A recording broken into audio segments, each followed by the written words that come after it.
Então, a gente vai para a nossa quarta aula de teologia básica. Eu espero fazer um desafio com vocês que estão aí no YouTube, tá? Vocês vão pegar o primeiro link do curso, vocês vão enviar para 10 pessoas. Esse é o primeiro desafio.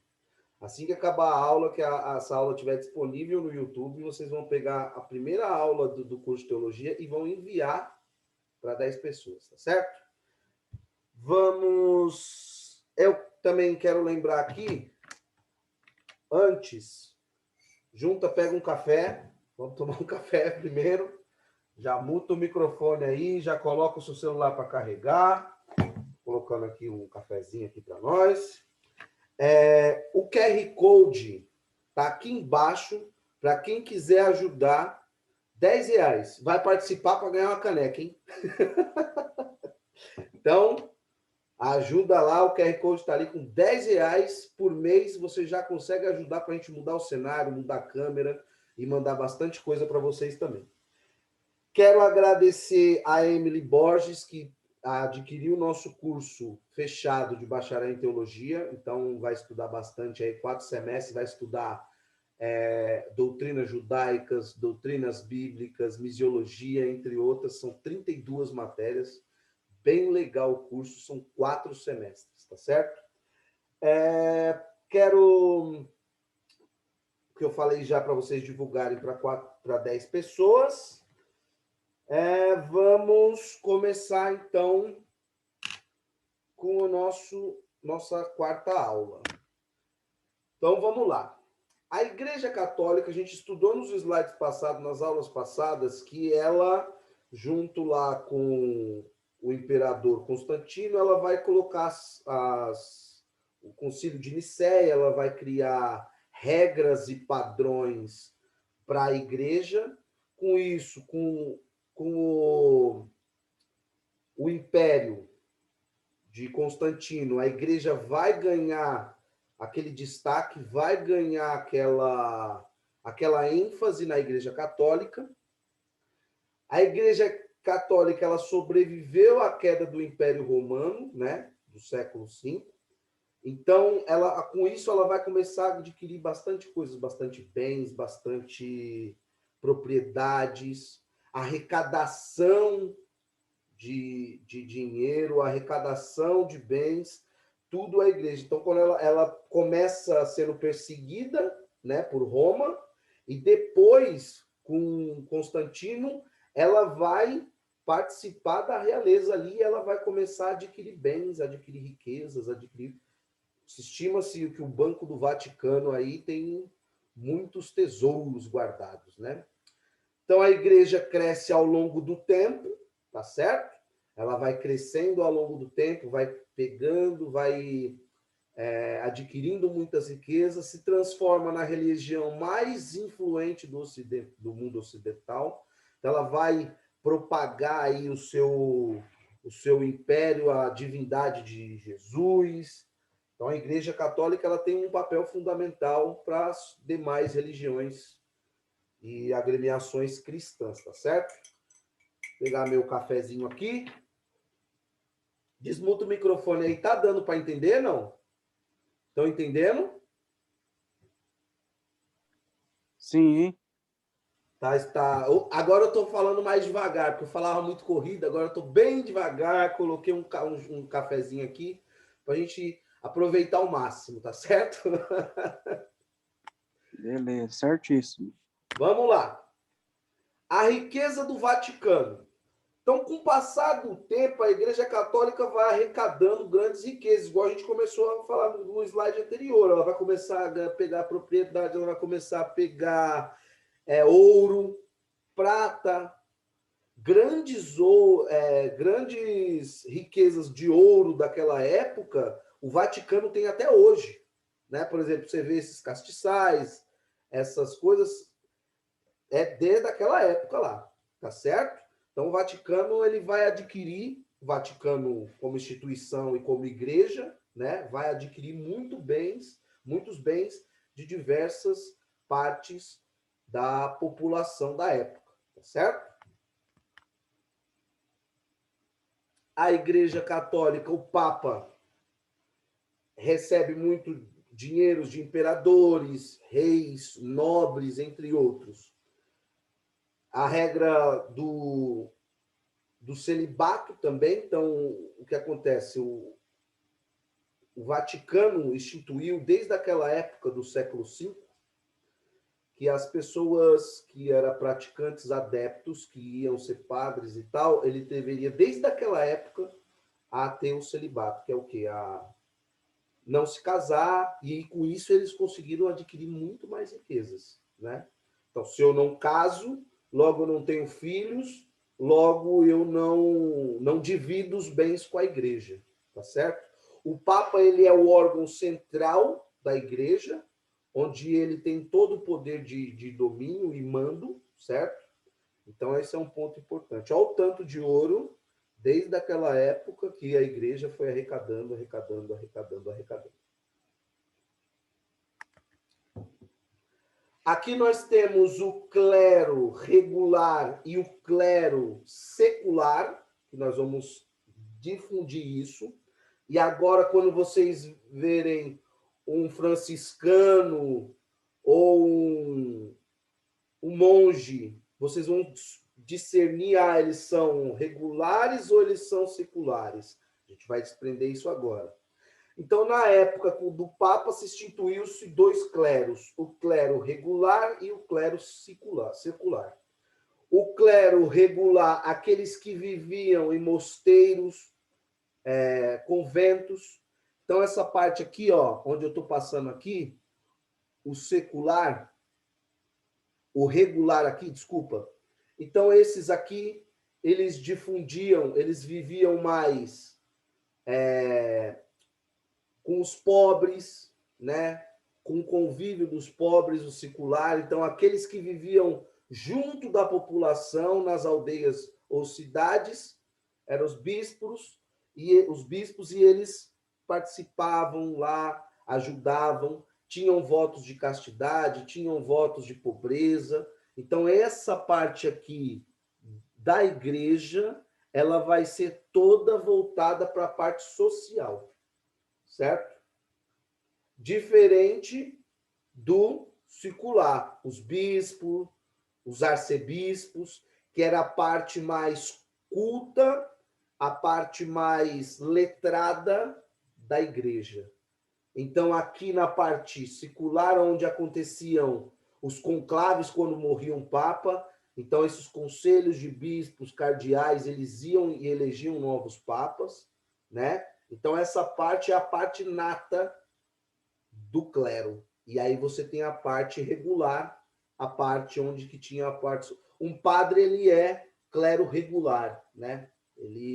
Um monge, certo? Ele é da parte regular. Agora, um bispo já é da parte secular, um arcebispo, um cardeal já é da parte secular, é a parte da nata da igreja. Deu para entender isso? Isso é muito importante saber. Deu para entender?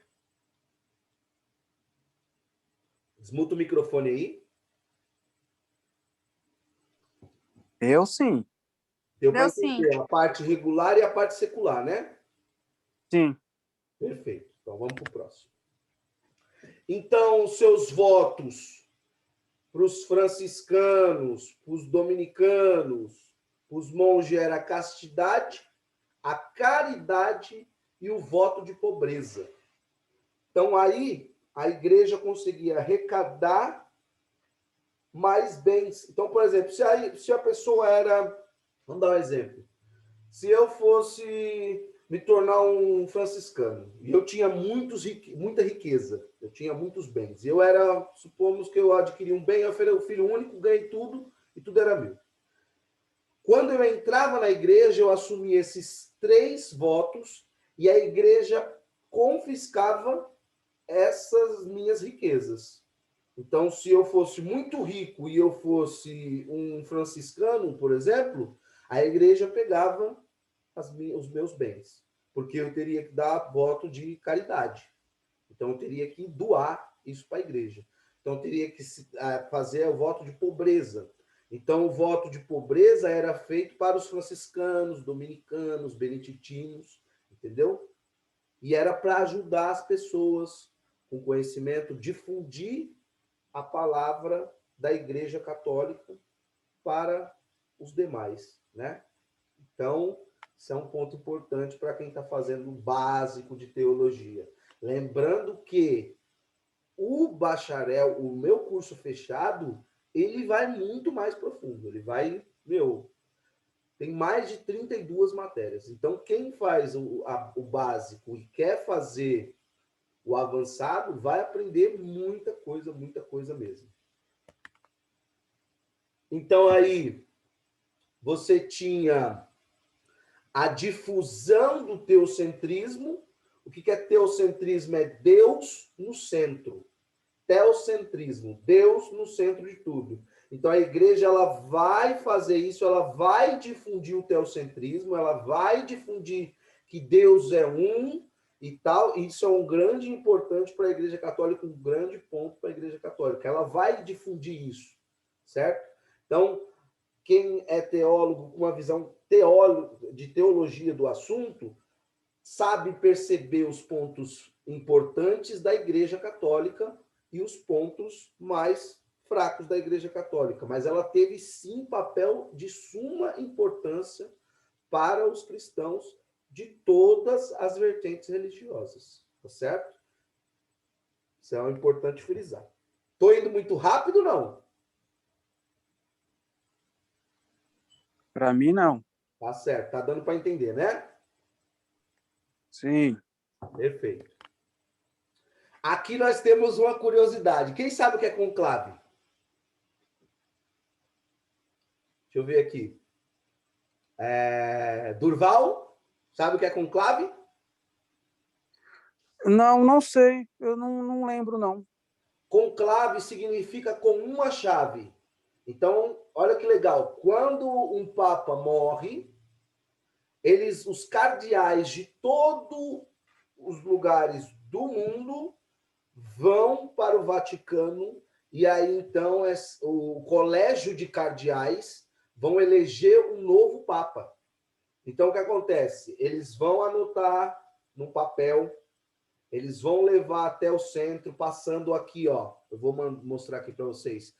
Tá vendo aqui? Vocês estão acompanhando o mouse? Sim. Então esse colégio de cardeais, eles vão votar entre eles, porque daqui do colégio de cardeais onde que vai sair o novo papa, certo? Então eles mostram o papel, levantam o papel assim, mostram e vão até a urna e colocam o voto, certo? É assim que se elege um papa. Então eles ficam confinados, fechados na chave, por isso que daí vem o nome em latim conclave, fechados, e aí eles vão escolher o colégio, eles vão escolher o novo papa, e quando a fumaça daqui sai preta, eles vão juntar esses papéis, sendo que não tem papa, eles vão jogar dentro do fogo, botar um produto e aí a fumaça vai sair preta, tá certo? Se tiver um papa, aí eles vão colocar outra espécie de outro produto e aí vão jogar na fornalha e vão tacar fogo e aí vai sair a fumaça branca, que aí vamos falar habemos papa. Já temos um papa, correto? Então, espero que eu tenha explicado isso a base para vocês saberem que isso é muito importante, tá bom? Cadê? Vamos lá. O conhecimento letrado da igreja era reservado aos nobres. Não todos os nobres tinham o conhecimento da leitura, da escrita, mas muitos nobres tinham. Os pobres não tinham esse conhecimento letrado. Muitos vão aprender com aqueles monges, né? Que eu falei para vocês, que tinham voto de pobreza, caridade, que eram da outra parte do clero, tá certo? Então eu vou aprender com eles. E a nobreza ficava com a parte do conhecimento letrado. Tá? Isso é importante saber também. A importância da igreja na escrita. A igreja católica tem suma importância na escrita do mundo ocidental. A Companhia de Jesus, Tudo bem, teve cruzados e tal, e vocês vão estudar isso hoje. Hoje não, né? Eu vou mandar como trabalho para vocês e vocês vão pirar nisso aqui, que isso é muito legal. Que alguém conhecia, já ouviu falar nos monges copistas? Ei, Durval, já viu? Também não. Olha que legal, quanta coisa você não sabia, agora você vai saber. É isso aí. Mais um pouquinho de... Ó, ajuda o canal aí que eu vou mandar a xícara dessa para vocês, tá? Boa. Ó, os monges copistas, eles vão ter um papel fundamental na escrita para todo o Ocidente, certo? Eles faziam a transliteração de obras como do grego para o latim, do latim para o grego, do hebraico para o latim, e assim sucessivamente. Eles vão passar a vida inteira escrevendo e relatando tudo. Olha que legal. Assistiram a aula passada. Já tinha impressão aqui? Não. Por causa do quê? Gutenberg.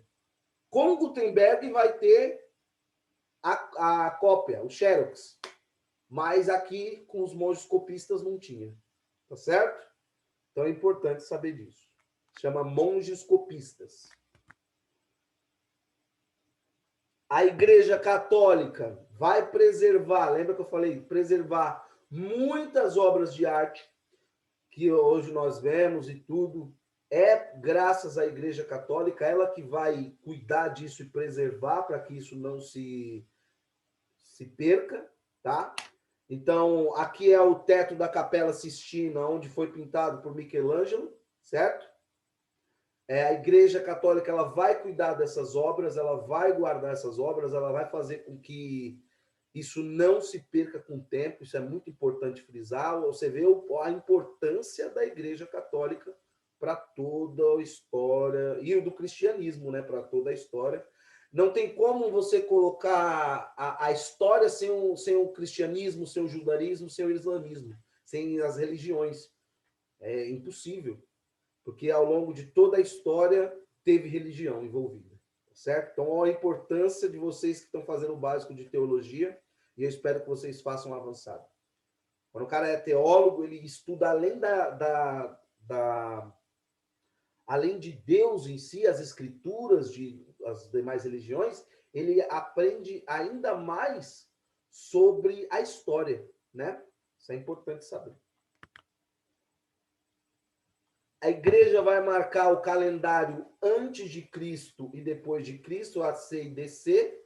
Para os judeus não se usa AC nem DC, se usa A e C antes da era cristã e depois da era cristã, porque os judeus não acreditam em Jesus como Messias. Então, se você vê A e C, é antes da era cristã, certo?